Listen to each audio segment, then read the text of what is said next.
શું તમે મણિનગર, પાલડી કે વાસણામાં રહીને એમ માનો છો કે તમે સેફ છો?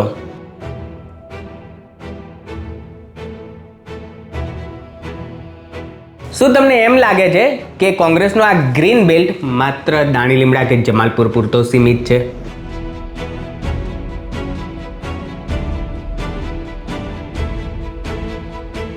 જો હા, તો તમે ખૂબ મોટી ભૂલ કરી રહ્યા છો, કારણ કે જે ગ્રીન બેલ્ટની આપણે કાલે વાત કરી એનો રેલો હવે તમારા ઘર સુધી પહોંચવાનો છે.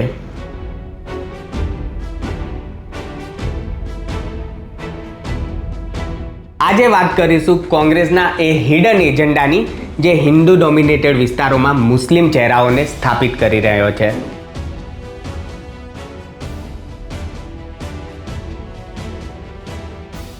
નમસ્કાર, હું છું લિંકન ઓફ ઇન્ડિયા પર.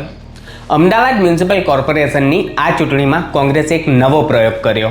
જે વિસ્તારોને ભાજપના અભેદ ગઢ તરીકે માનવામાં આવે છે તેવા મણિનગર અને પાલડી જેવા હિન્દુ બહુલ વોર્ડમાં કોંગ્રેસે મુસ્લિમ ઉમેદવારોને મેદાનમાં ઉતાર્યા.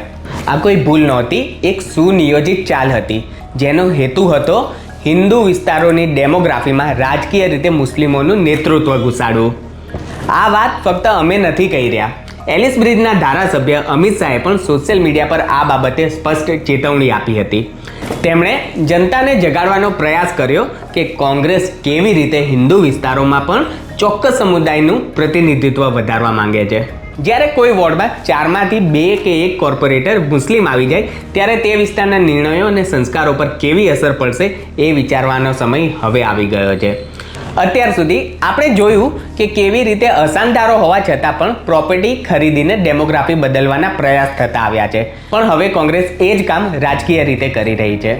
જો હિન્દુ મતદારો આપણો વિસ્તાર સેફ છે એવું માનીને મતદાન કરવા નહીં જાય તો કોંગ્રેસની આ બ્લોક વોટિંગ ટેકનિક તમામ વોર્ડમાં મુસ્લિમ કોર્પોરેટરોને જીતાડી દેશે. અને જે દિવસે કોર્પોરેશનમાં આ આંકડો વધી ગયો તે દિવસે અમદાવાદના નકશા પરનો એ લીલો રંગ ન માત્ર તમારા વિસ્તાર પરંતુ તમારા ઘર સુધી આવી જશે.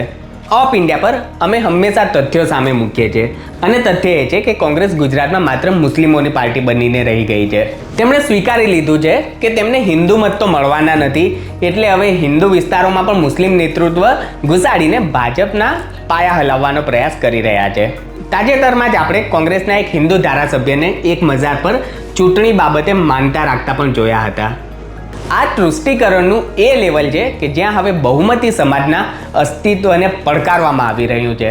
આંકડાઓ અને ઉમેદવારોની યાદી એ સાબિત કરે છે કે કોંગ્રેસ હવે માત્ર મુસ્લિમ વિસ્તારો સુધી સીમિત રહેવા નથી માંગતી, તે હિન્દુ વિસ્તારોને પણ રાજકીય ટાપુમાં ફેરવવા માંગે છે.